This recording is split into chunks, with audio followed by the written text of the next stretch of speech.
Hey guys, tonight we're stepping back in time, way back to a small, unassuming English village in the 16th century.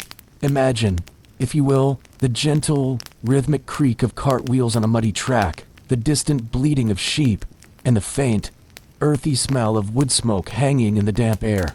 You're approaching a cluster of thatched roofs, nestled amongst rolling green hills. There's no Google Maps here, no GPS, just the well-worn path your weary feet have carried you on. As you draw closer, the sounds become clearer.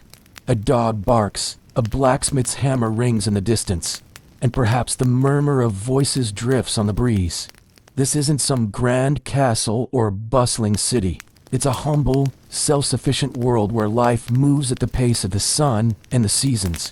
You're about to immerse yourself in the daily grind, the simple pleasures, and the surprising challenges of village life, long before smartwatches and instant coffee.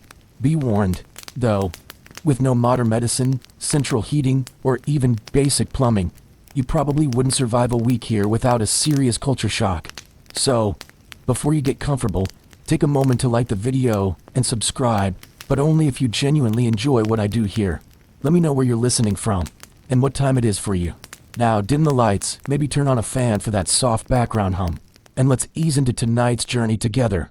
You find yourself on the edge of the village, a stranger in a strange land, albeit one that looks remarkably like something out of a storybook. The narrow lane you're on is uneven, rutted by countless carts and hooves, and probably squelchy underfoot if it's been raining, which, let's be honest, it probably has.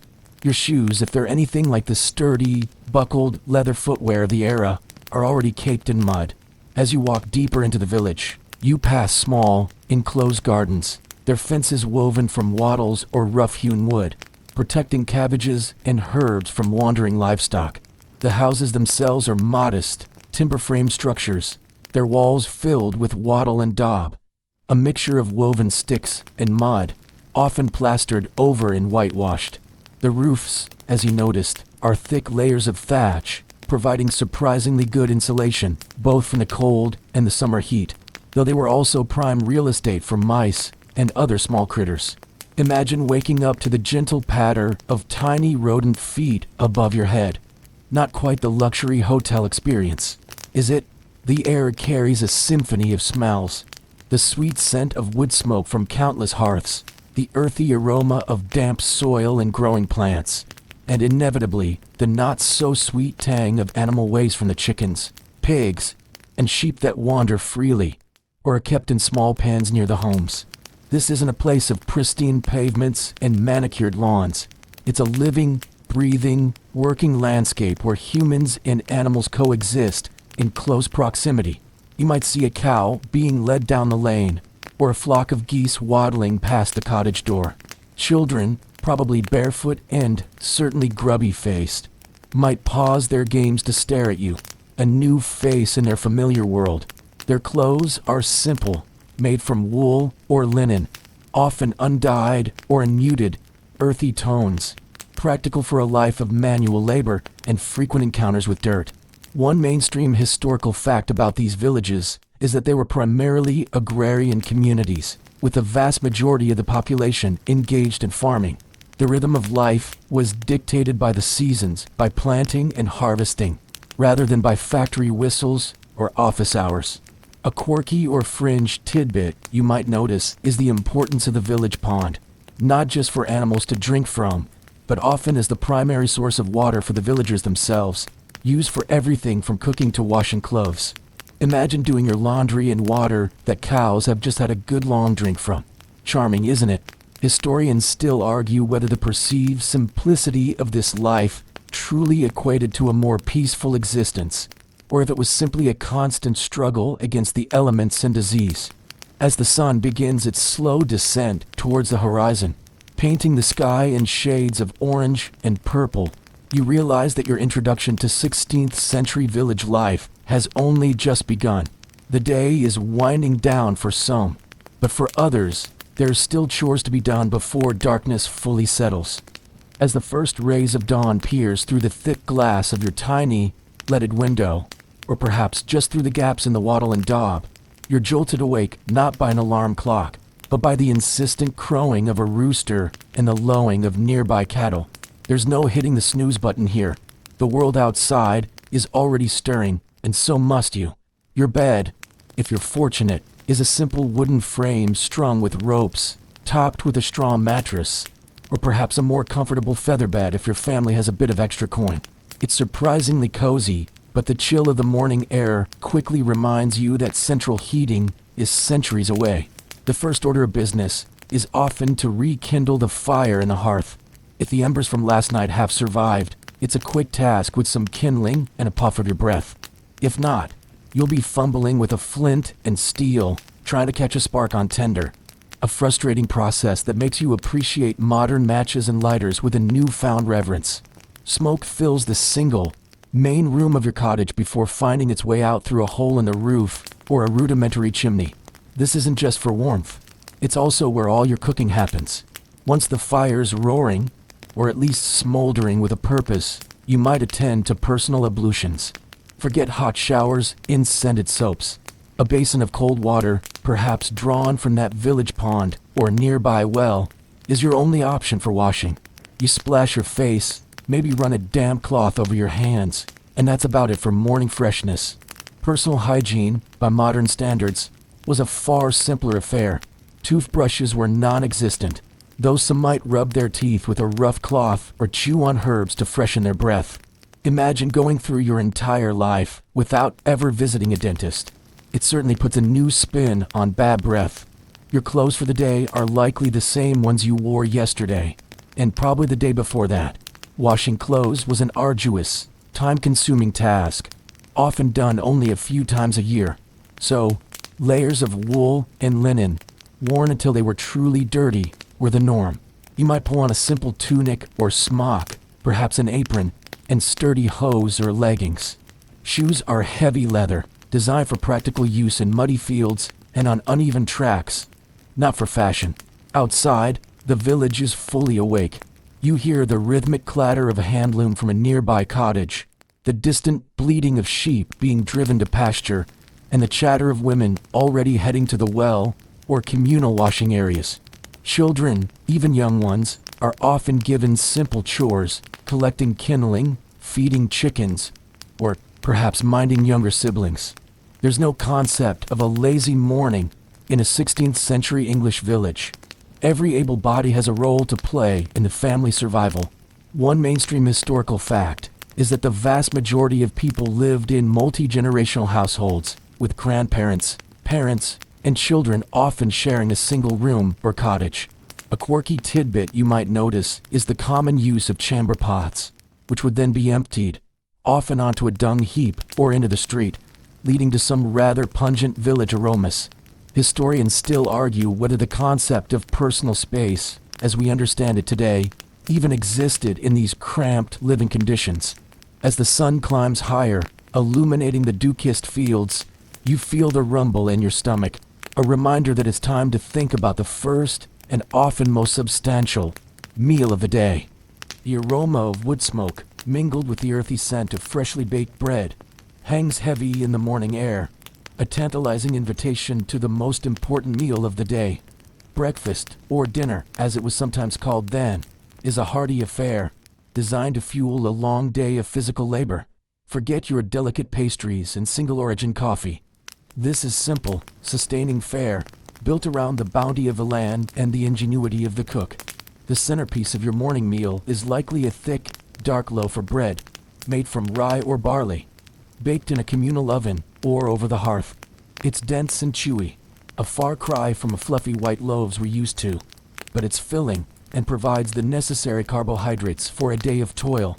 You tear off a chunk, the crust still warm, and the inside slightly moist. There might be some butter or cheese to accompany it, if your family is fortunate, or perhaps a simple spread made from herbs and lard.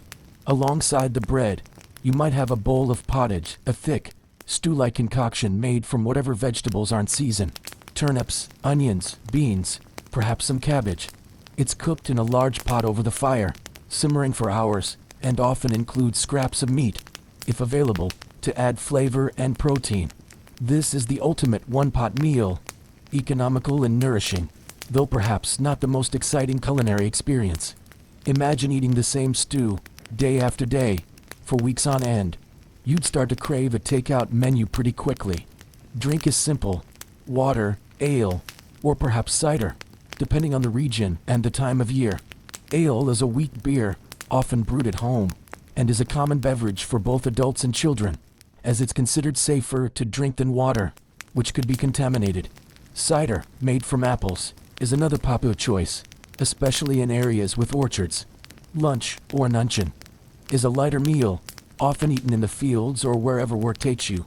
It might consist of more bread and cheese, perhaps some dried meat, or whatever leftovers are available. There's no popping out to a sandwich shop or ordering a pizza. You eat what you've brought with you. And that's that. Dinner, the evening meal, is similar to breakfast, perhaps with a larger portion of meat or fish if it's a special occasion. Meat is a luxury for most villagers, eaten sparingly, and often preserved by salting or smoking. Fish, if the village is near a river or the coast, is a more common source of protein. One mainstream historical fact is that the diet of the average villager was heavily dependent on grains, with bread and pottage forming the staple foods. A quirky tidbit you might notice is the use of spices, not for flavor as we understand it, but often to mask the taste of food that was past its prime. Historians still debate the nutritional adequacy of this diet, and whether it provided sufficient vitamins and minerals for a life of hard labor. As the day progresses, and you work alongside your fellow villagers, you realize that food is not just sustenance, but a central part of the community, a shared experience that binds people together. As you move through the bustling village, you begin to discern the intricate social tapestry that binds everyone together. Unlike modern society, where countless invisible hierarchies exist, in a 16th century English village, the pecking order is remarkably clear, often etched into the very fabric of daily interactions. At the top of this miniature world is typically the lord of the manor. He might not live in the village itself, perhaps residing in a grand house on the outskirts or even a distant estate, but his influence is undeniable. He owns most of the land, collects rents, and holds the ultimate say in many legal matters. You might encounter his bailiff, a stern, administrative figure who manages his affairs, ensuring that the tenants pay their dues, and that the Lord's word is law. Imagine having a landlord who not only owned your house, but also had a say in your legal disputes. A bit more hands-on than your average letting agency, isn't he? Below the Lord, or his representative, are the freeholders, individuals who own their land outright, often passed down through generations. They have a degree of independence, a quiet pride in their ownership, and a respected voice in village affairs. Then come the copyholders, who hold their land by a copy of the manorial court roll. They are essentially tenants, but with a strong customary right to their land, as long as they adhere to the Lord's rules and pay their rents. Their lives are stable, but always with the underlying awareness of their feudal obligations. The largest group in most villages are the villeins or serfs, though by the 16th century, serfdom was largely in decline. If you are one of these, your status is tied to the land you work. You owe labor service to the Lord, perhaps a certain number of days plowing his fields, or contributing a portion of your harvest. Your life is hard-working, bound by tradition, and your social mobility is limited, though not entirely impossible. Imagine being told you have to work X number of days for your landlord just for the privilege of living in your home. Suddenly, that leaky faucet doesn't seem so bad. At the very bottom of the social ladder are the landless laborers and cotters, who might only own a small cottage, a cot, and a tiny plot of land, if any. They survive by hiring themselves out for wages, working on the fields of others, or engaging in various odd jobs. Their existence is often precarious, dependent on the goodwill of their employers and the whims of the harvest. They are the most vulnerable to bad weather, poor crops, or economic downturns. Within these broad categories, there are also positions of local authority. The reeve, usually a prominent villager, is elected or appointed to supervise the common work on the Lord's domain. The constable maintains law and order, and the churchwardens oversee the parish church's finances and property. These roles carry prestige and a certain amount of power, but they also come with significant responsibilities and often no pay beyond the respect of their peers. One mainstream historical fact is that this manorial system, with its clear social strata and obligations, formed the backbone of English rural society for centuries. A quirky tidbit you might observe is how disputes, from straying animals to minor thefts, were often settled not by an outside court, but by the manorial court itself, presided over by the lord or his steward, with a jury of villagers. It was a form of local justice, sometimes rough, but often surprisingly effective. Historians still argue whether this rigid social structure stifled individual ambition or provided a comforting sense of order and community. As you navigate these subtle social cues, you begin to understand that your place in this village is not just about where you live, but who you are and to whom you owe allegiance. In the flickering light of the hearth, surrounded by the rough-hewn timbers of your cottage, you observe the intricate dance of family life, the beating heart of the 16th century village. Unlike today, where the nuclear family is often the norm, you are likely part of an extended household, perhaps living with grandparents, aunts, uncles, or even cousins, all sharing the same limited space. Privacy, as you understand it, is a foreign concept. Imagine trying to have a private phone call when your entire family is within earshot. No chance of that here. The patriarch, usually the oldest able-bodied male, is the undisputed head of the household. His word is law, and decisions, from agricultural matters to marriage alliances, are made under his authority. The matriarch, his wife, wields significant power within the domestic sphere. She manages the household, oversees the cooking, brewing, and dairying, spins and weaves cloth, and is responsible for the health and well-being of the children. Her influence is quieter, perhaps, but absolutely vital to the family's survival and prosperity. Children, from a very young age, are integrated into the rhythm of daily life and labor. There's no separate childhood as we perceive it. They are seen as miniature adults who will soon contribute to the family economy. Toddlers might be seen helping with simple chores like fetching water or gathering firewood, while older children quickly graduate to more demanding tasks in the fields or assisting with household crafts. There's no summer camp, no organized sports, just the constant ebb and flow of work and practical learning. Marriage is not primarily about romantic love, though affection certainly existed. It is a practical alliance, a means of securing land, labor, and social standing. Betrothals might be arranged by parents, often with an eye on dowries or land transfers. Once married, a woman's legal identity largely merges with her husband's, though she retains control over her dowry and often plays a crucial economic role within the household.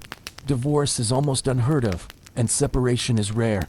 It's a lifelong commitment, for better or for worse, and often, for much, much harder work. Births and deaths are frequent visitors to the village. Child mortality is tragically high, and many families will experience the heartbreak of losing several children before they reach adulthood.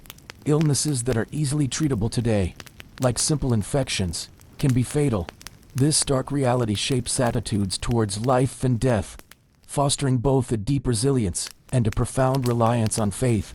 Imagine the constant worry, knowing that a simple cough could turn deadly for your child. One mainstream historical fact is that the family unit was the fundamental economic and social building block of 16th century rural society, providing labor, support, and welfare. A quirky tidbit you might stumble upon is the practice of wet nursing, where wealthier families might send their infants to be nursed by another woman in the village, freeing the mother for other duties. Historians still argue whether the high child mortality rates led to emotional detachment or a more profound, albeit often unexpressed, grief. As dusk settles and the family gathers around the hearth, you feel the warmth of their collective bond, a necessity for survival in a world that offers few safety nets. With the sun climbing higher, casting long shadows across the village green, your thoughts might turn to the concept of education and learning. If you're imagining bustling schoolhouses filled with eager pupils and chalkboards, you're in for a surprise. Formal education, as we know it, is a luxury in 16th century rural England, largely confined to the wealthier classes or those destined for the clergy. For the vast majority of villagers, learning is a hands-on, practical affair, deeply intertwined with daily life and the family economy. Most children, particularly boys, might receive some rudimentary instruction, often from the local parish priest or a literate villager. This would primarily focus on the basics of reading and writing, perhaps enough to understand simple texts like the Bible or to sign their name, rather than make detailed notes.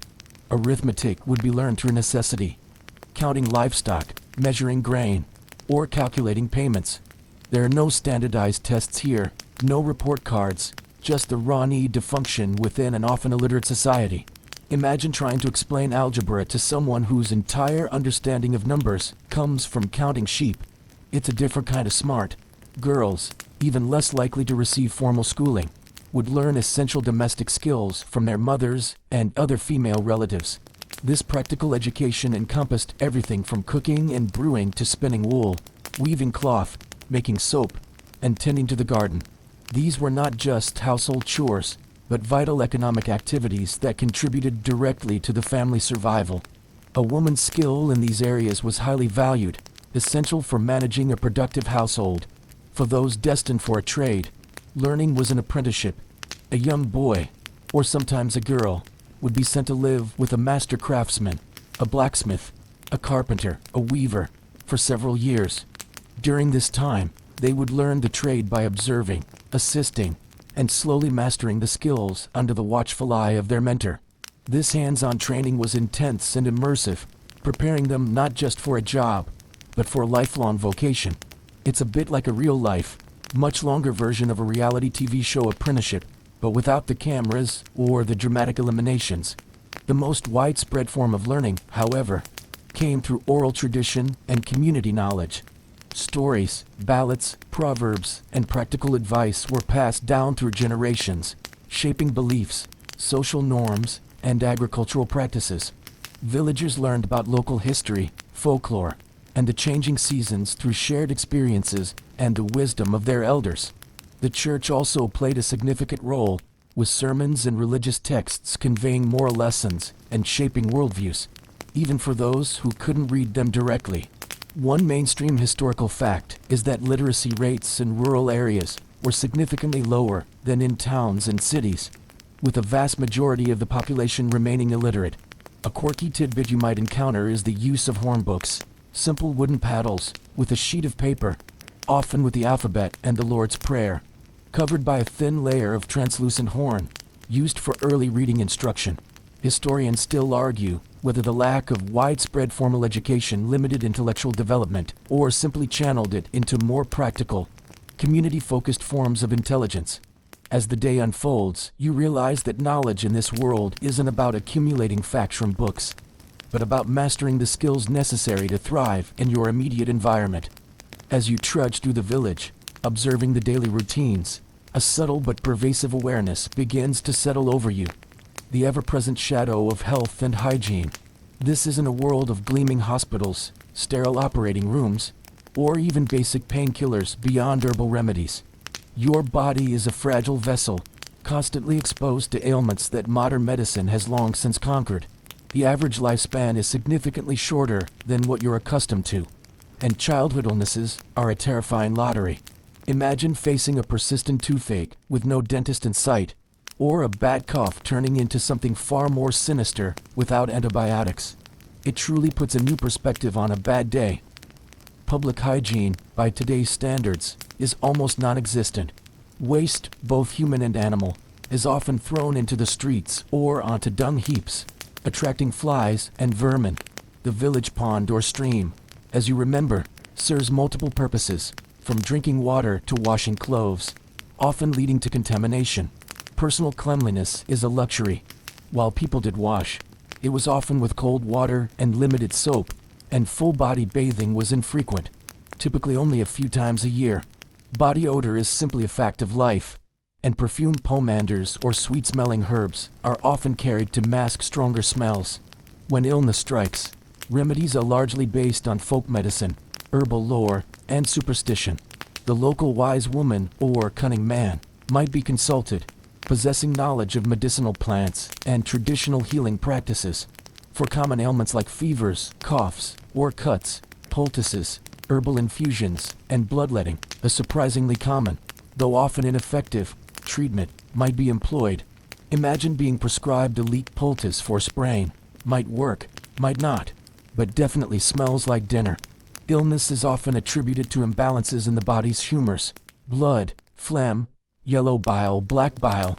A theory inherited from ancient Greek medicine, or sometimes, more chillingly, to malevolent spirits or even witchcraft. Serious diseases like the plague, smallpox, or dysentery could decimate entire villages. There's no understanding of germ theory. Contagion is often a mystery, leading to frantic, often ineffective, attempts to quarantine or pray away the illness. Childbirth is particularly perilous for both mother and infant, with high mortality rates due to infection and complications. Every birth is a moment of both joy and immense anxiety. Dental health is poor. Diets high in grains and sugars, for those who could afford them, combined with a lack of dental hygiene tools, meant widespread tooth decay and loss. A visit to the barber surgeon might be necessary for a painful extraction, an agonizing procedure performed without anesthesia, beyond a stiff drink or a prayer. One mainstream historical fact is that preventable diseases, poor sanitation, and inadequate medical knowledge led to significantly lower life expectancies compared to modern times. A quirky tidbit you might learn is that people believed bad air or miasma caused diseases, leading them to carry sweet-smelling flowers or wear protective charms. Historians still argue whether the close-knit community life inadvertently helps spread diseases faster, or if localized knowledge of herbal remedies sometimes offered more effective relief than official medical practices of the time. As evening approaches, and you feel the chill creep into your bones, the preciousness of your own modern health becomes acutely apparent. As you navigate the narrow lanes and busy common areas, you might occasionally witness a glimpse of law and order in action, or perhaps more accurately, local justice. This isn't a world of uniformed police forces and complex legal codes. Instead, governance is often immediate, community-based, and surprisingly public. Imagine a neighborhood watch, but with far greater power and a much more theatrical approach to deterring crime. Minor disputes, arguments over land boundaries, or straying livestock are typically brought before the manorial court, presided over by the Lord Steward, or perhaps a respected village elder. Here, local customs and unwritten rules often carry as much weight as formal decrees.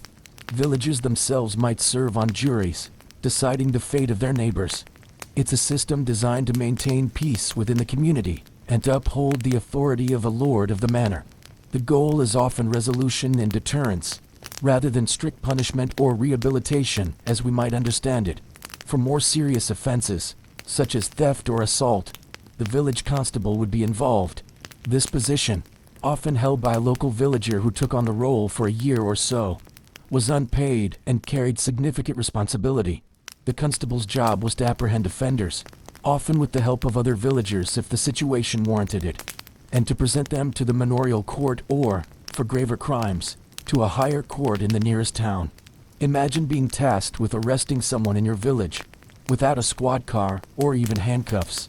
It certainly makes your neighborhood watch meetings seem rather tame.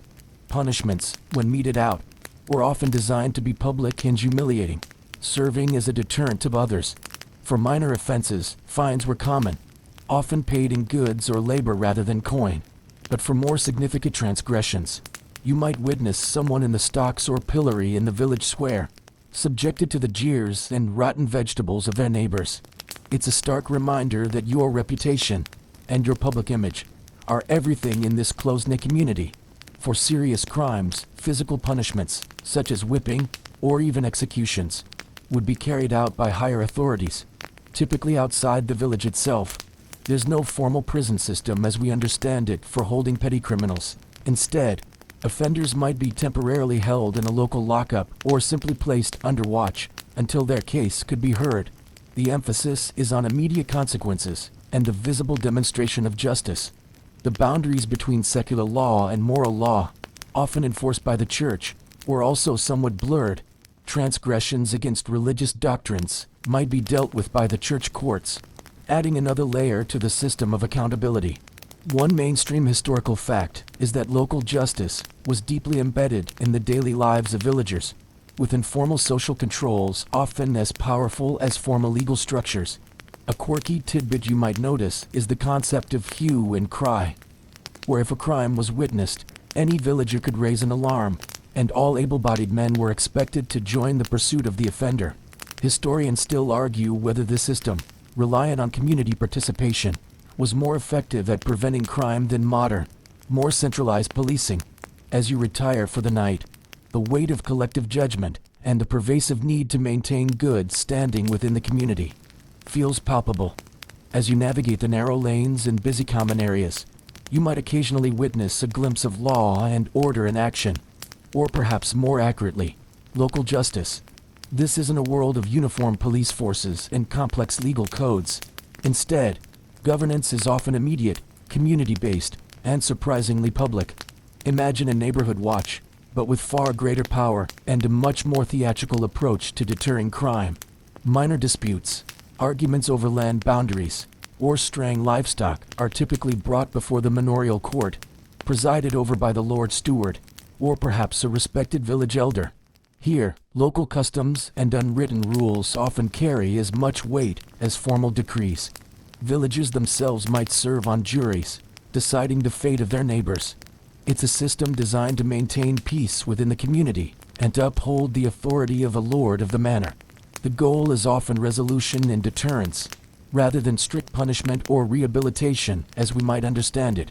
For more serious offenses, such as theft or assault, the village constable would be involved. This position, often held by a local villager who took on the role for a year or so, was unpaid and carried significant responsibility. The constable's job was to apprehend offenders, often with the help of other villagers if the situation warranted it, and to present them to the manorial court or, for graver crimes, to a higher court in the nearest town. Imagine being tasked with arresting someone in your village, without a squad car or even handcuffs. It certainly makes your neighborhood watch meetings seem rather tame. Punishments, when meted out, were often designed to be public and humiliating, serving as a deterrent to others. For minor offenses, fines were common, often paid in goods or labor rather than coin. But for more significant transgressions, you might witness someone in the stocks or pillory in the village square, subjected to the jeers and rotten vegetables of their neighbors. It's a stark reminder that your reputation and your public image are everything in this close-knit community. For serious crimes, physical punishments, such as whipping or even executions, would be carried out by higher authorities, typically outside the village itself.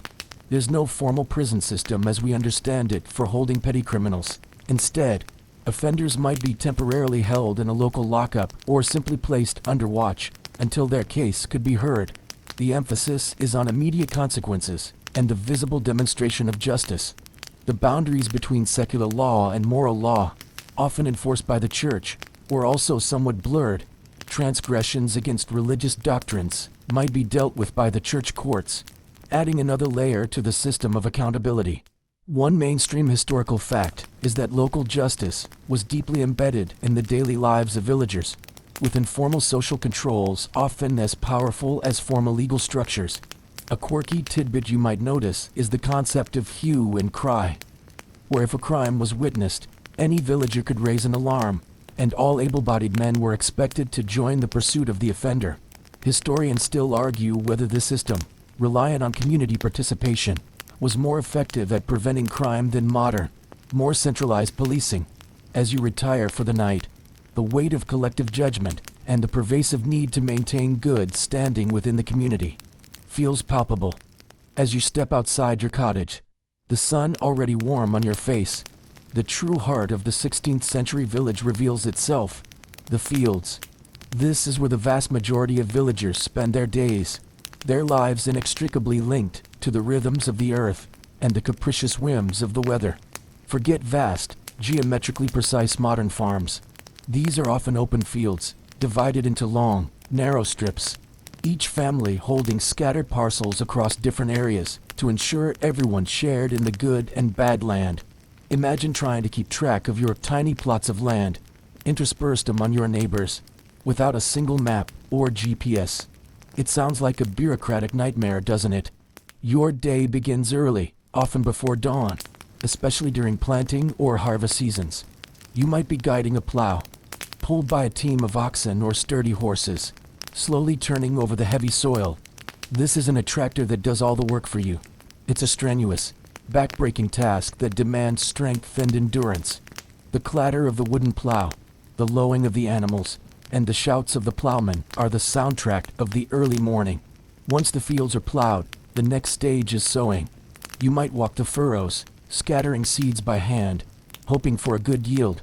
The main crops are cereals, wheat, barley, rye, and oats, forming the basis of the village's diet.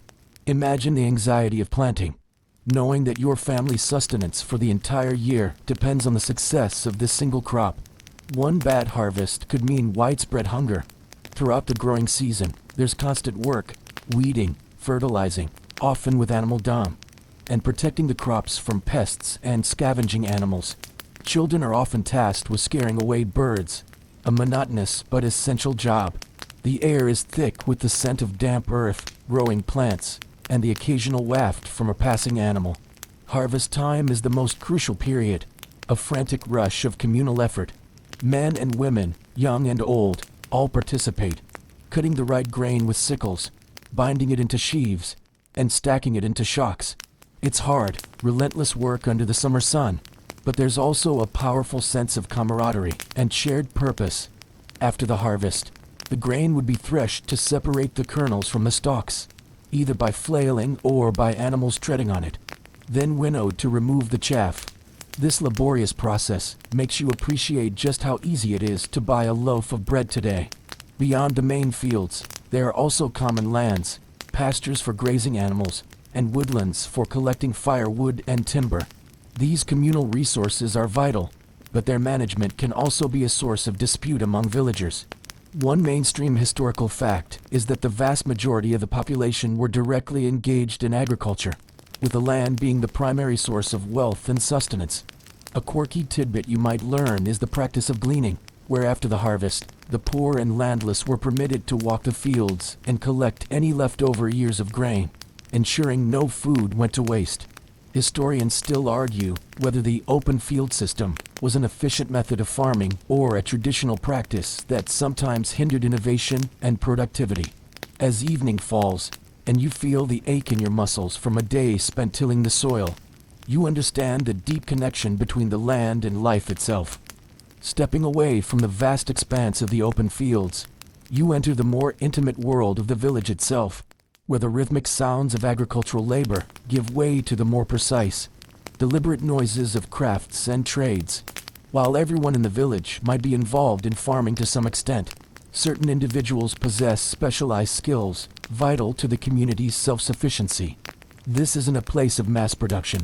Every item is handcrafted, imbued with the maker's skill and care. You might hear the rhythmic clang of a hammer on metal from a blacksmith's forge. The blacksmith is an indispensable figure in the village, a master of fire and iron. He sharpens plowshares, mends broken tools, forges hinges and nails, and perhaps even creates rudimentary weapons or decorative ironwork. The air around his shop is thick with the smell of coal smoke and hot metal, and the glowing embers within the forge cast dancing shadows on the walls. He is often one of the wealthiest and most respected members of the community, and for good reason. Without him, agricultural work grinds to a halt. Imagine having to rely on one person for every metal item you owned, from your farming tools to your door hinges. It certainly cuts down on impulse buys. Nearby, you might find a carpenter's workshop, filled with the scent of sawdust and freshly cut timber. The carpenter builds and repairs houses, barns, carts, and furniture. He's skilled with axe, saw, and chisel, shaping wood into the sturdy structures that form the backbone of the village. His work is essential, providing shelter and the means for transport. The gentle whir of a spinning wheel and the rhythmic thud of a loom might lead you to the weaver's cottage. While many women spin wool and weave cloth for their own families at home, a professional weaver might produce finer cloth or take on larger commissions. The process, from raw wool to finished fabric, is incredibly time-consuming and labor-intensive, making every piece of clothing a precious commodity. You'd never complain about a wrinkle in your shirt if you knew how much effort went into making the fabric. Then there's the miller, whose mill, often powered by water or wind, grinds a villager's grain into flour. The mill is a hub of activity, a place for gossip and news, as well as an essential service. The miller himself holds a position of power, as he controls a vital stage in the food production chain. Other essential trades include the cobbler, who mends and makes shoes, a constant necessity in a muddy, rural environment, and perhaps a tanner, who processes animal hides into leather, a rather pungent but essential trade for creating durable goods. Sometimes, a cooper might be present, making barrels and wooden containers for storing everything from ale to salted meat. One mainstream historical fact is that specialization of labor, though limited compared to urban centers, was crucial for the functioning of a self-sufficient village economy. A quirky tidbit you might discover is that many villagers, even those with primary farming roles, possessed secondary skills, perhaps making their own baskets or repairing their own simple tools, blurring the lines between amateur and professional.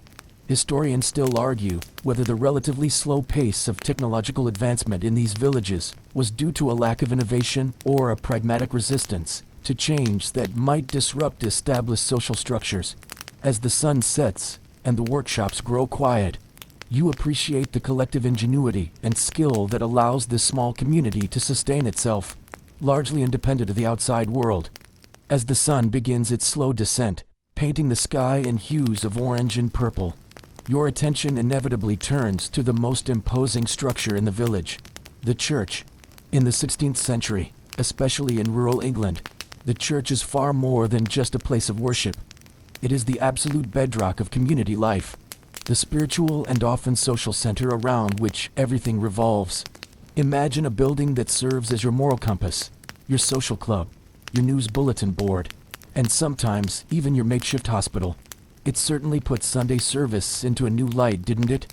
You might hear the solemn peal of the church bells, calling villagers to prayer, a sound that marks the passing of hours and the rhythm of the days. On Sundays, virtually the entire village would gather for Mass or, as the century progressed and the English Reformation took hold, for Protestant services. The interior of the church, though perhaps humble by cathedral standards, would be a sacred space, filled with the scent of incense, if still Catholic, or the simpler, cleaner air of Reformed worship. People would stand, kneel, and listen to sermons, often delivered in English, slowly replacing the Latin of earlier centuries. The priest, or parson, is a highly respected, albeit sometimes controversial figure. He is not just a spiritual guide, but often one of the few literate men in the village, a record keeper, and a source of advice. His presence is felt in every major life event, baptisms marking new arrivals, marriages sealing alliances, and burials marking farewells. The churchyard itself is the final resting place for generations of villagers, a tangible connection to their ancestors. Beyond formal worship, the church porch might serve as a place for public notices, a rudimentary bulletin board for village announcements. Church funds, often raised by the community, might be used for local charities or to support the poor. The church calendar dictated many of the holidays and festivals throughout the year, from Easter to Christmas, providing much-needed breaks from the relentless cycle of work. These celebrations often blended Christian traditions with older, pagan customs, creating a unique tapestry of communal joy and revelry. However, this century is also a time of immense religious upheaval. The reign of Henry VIII and subsequent monarchs brought dramatic changes, shifting the official religion of the country between Catholicism and Protestantism, sometimes violently. While daily life might seem largely unchanged in your small village, the broader shifts in doctrine, the dissolution of monasteries, and the changing rituals in your local church would be keenly felt, sometimes causing quiet anxiety or even open defiance. Imagine waking up one day and being told that your entire spiritual worldview has to change, or else. It's certainly more dramatic than debating whether to go to church or sleep in. One mainstream historical fact is that the parish church was the focal point of community identity, offering not only spiritual guidance, but also a crucial framework for social interaction and mutual support. A quirky tidbit you might observe is the continued belief in local saints or specific holy wells and relics, even after the official move away from Catholic practices. demonstrating the persistence of folk belief. Historians still argue whether the English Reformation, despite its top-down imposition, truly transformed the deeply ingrained religious beliefs of ordinary villagers, or if many simply adapted outwardly while retaining older traditions. As darkness falls and the church bells toll the hour for Compline, you feel the pervasive, comforting presence of faith in every aspect of village life. After a long day of toil in the fields or the workshop, the villagers don't have Netflix or gaming consoles to unwind with. Instead, leisure and entertainment in the 16th century are simple, communal, and often spontaneous, deeply woven into the fabric of shared village life. Forget bright lights and electric sounds. The evening air is filled with the murmur of voices, the strumming of a lute, or the happy shouts of children at play. It's a kind of low-tech, organic fun that feels both ancient and refreshingly direct. Many forms of entertainment revolve around the alehouse or inn, if the village is large enough to support one. This is the social hub, a place for men, and sometimes women, though less frequently, to gather, share news, gossip, and escape the confines of their homes. Here, you'd find simple games of chance, like dice, or more strategic board games. The main draw, of course, is the ale, a potent brew that loosens tongues and lightens spirits. Imagine catching up on all the village gossip over a pint, knowing that every piece of news has traveled by word of mouth. It's like Twitter, but slower and with more spilled drinks. Storytelling and singing are paramount. In an age before widespread literacy, oral traditions thrive. Long winter evenings would be spent around the hearth, with elders recounting tales of local history, folklore, myths, and heroic deeds. Ballads, often accompanied by simple instruments like a pipe or a lute, would fill the air, telling stories of love, loss, and adventure. These aren't just for entertainment. They're how history is preserved and morals are passed down. Communal festivals and seasonal celebrations provide the grandest forms of entertainment, offering a much-needed break from the monotony of work. May Day, with its maple dancing and floral decorations, celebrates the arrival of spring. Harvest festivals give thanks for the year's bounty, often involving large feasts, music, and merriment. Traditional games, like wrestling, archery contests, or early forms of football, often chaotic and with few rules, would draw enthusiastic crowds. These events foster a strong sense of community and shared identity. Imagine the anticipation for these few, big days of celebration in a year, a stark contrast to our constant stream of entertainment options. Children's games are simple but enduring. Tag, hide and seek, rolling hoops, or playing with crude dolls or wooden toys.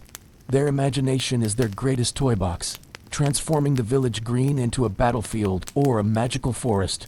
Even adults find simple pleasures in their work, perhaps in the satisfaction of a perfectly plowed furrow or a beautifully woven piece of cloth. One mainstream historical fact is that entertainment was largely communal and participatory, rather than passive, with villagers actively creating their own fun. A quirky tidbit you might learn about is the existence of traveling performers, jugglers, minstrels, or even bear baiters, who would occasionally visit a village, providing a rare and thrilling spectacle for a few pennies.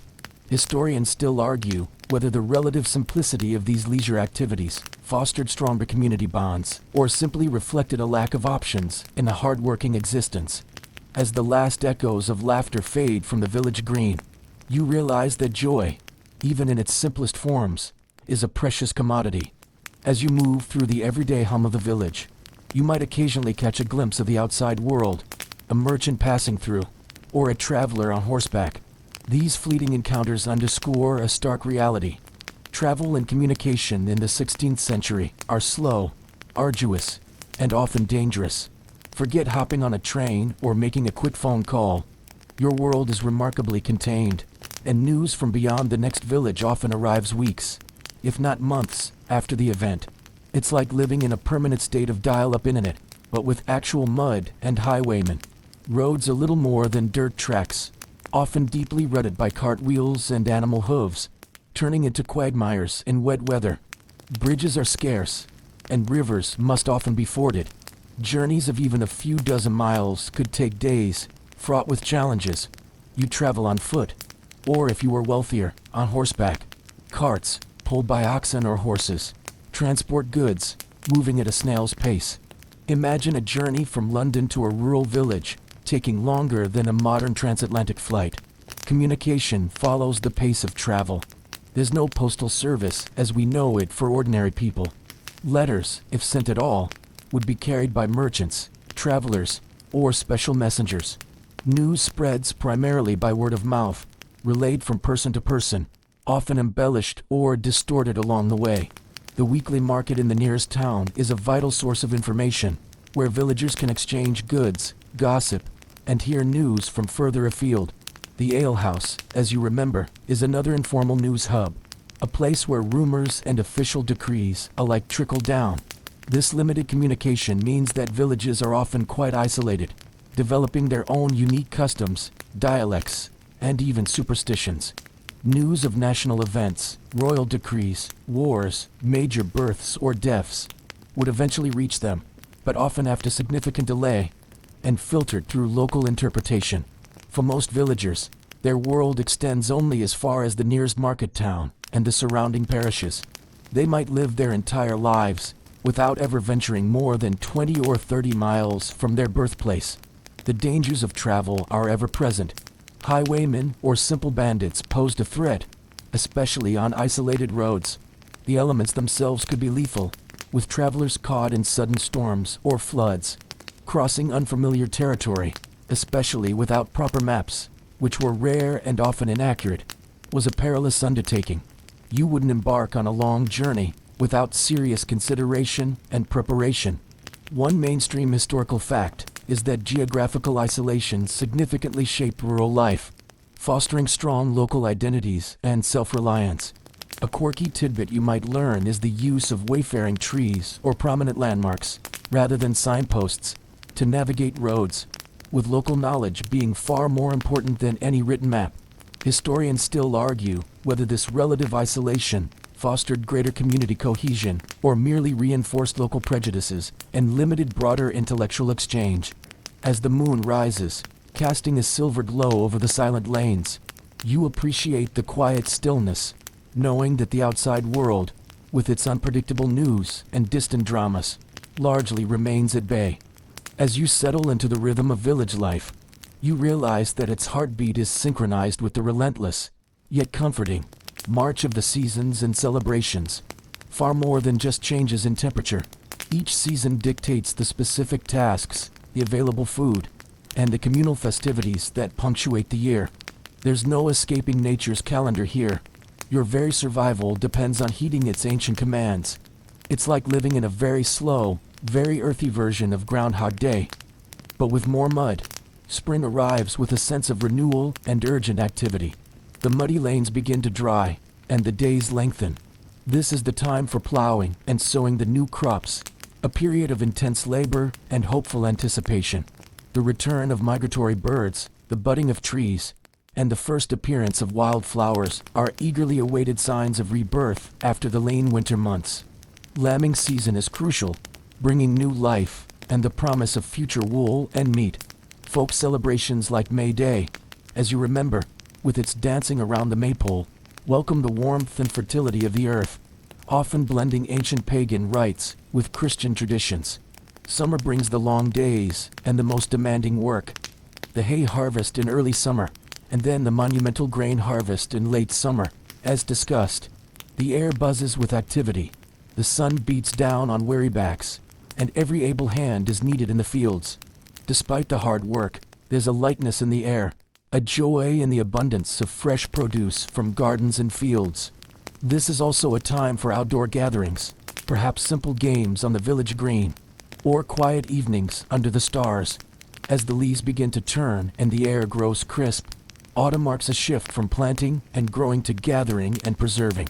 This is the time for apple picking, making cider, slaughtering animals for meat that will be salted or smoked for winter, and preparing the land for the next year.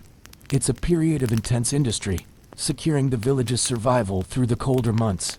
Harvest festivals and feast days celebrate the bounty, often followed by communal drinking and feasting before the long fast of winter begins. Finally, winter descends, bringing short, Cold days and long, dark nights. Work in the field slows, allowing for indoor tasks like spinning, weaving, mending tools, and crafting. This is a time for storytelling around the hearth, for repairing relationships, and for quiet reflection. Food supplies, carefully hoarded from the autumn, dwindle. The air is often still and cold, with the crunch of frost underfoot. Christmas celebrations, though different from modern festivities, offer a period of communal warmth, feasting, and religious observance, breaking the monotony of the cold. Imagine how much you'd appreciate those few days of warmth and light when the alternative is months of dim, cold evenings. One mainstream historical fact is that the agrarian calendar dictated virtually every aspect of village life, from work schedules to social gatherings. A quirky tidbit you might learn is the practice of mumming, where villages would dress in costumes and perform plays or dances, often going from house to house, particularly around Christmas or other festivals, bringing a unique form of folk theater to life. Historians still argue whether the close connection to nature's cycles fostered a deep respect for the environment or simply reinforced a fatalistic acceptance of harsh conditions. As the year cycles through its familiar pattern, you feel the deep, comforting rhythm of nature dictating the flow of your existence. As the last embers glow in the hearth, casting long, dancing shadows across the single room, the village settles into the deep quiet of nightfall and rest. The cacophony of the day, the lowing of cattle, the shouts of children, the clang of the blacksmith's hammer, has faded into a profound stillness, punctuated only by the hoot of an owl or the distant bark of a dog. There are no streetlights here, no glow of televisions, just the vast, inky blackness outside, occasionally pierced by the silvery light of a moon or the pinprick sparkle of distant stars. It's a darkness that truly envelopes you, far deeper than anything you've likely experienced in modern life. Your final preparations for the night are simple. The fire is carefully banked to preserve the embers for morning. Any food scraps are stored away, perhaps in a larder or hanging from the rafters, to protect them from vermin. The animals are secured in their pens or sheds, their soft snuffles and movements becoming part of the nighttime symphony. If you have a door, it's latched securely, offering a small psychological barrier against the wildness beyond. Inside the cottage, the air grows cool, despite the banked fire.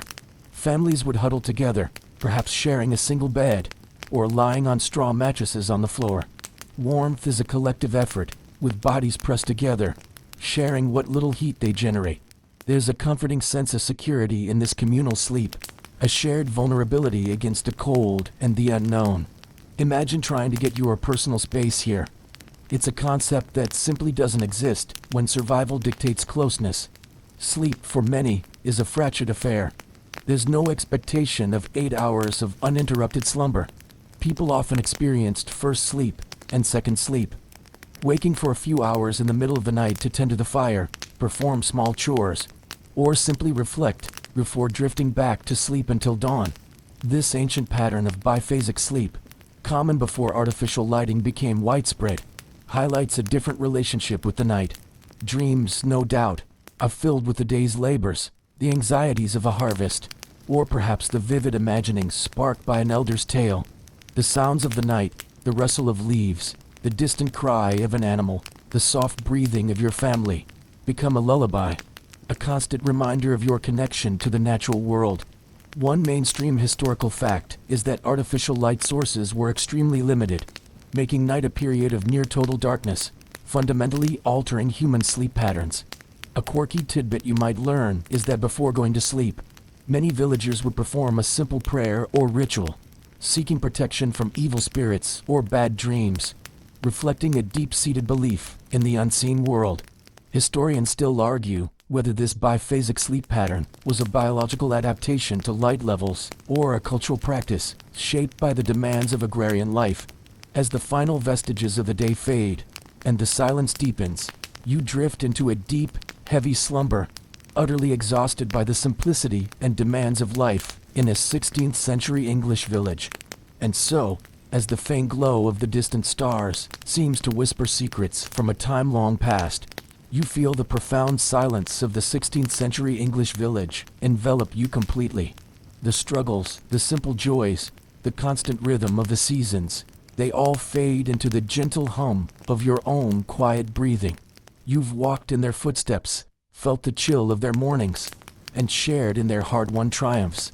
This journey through time has shown you a world both utterly alien and surprisingly familiar, a testament to the enduring human spirit.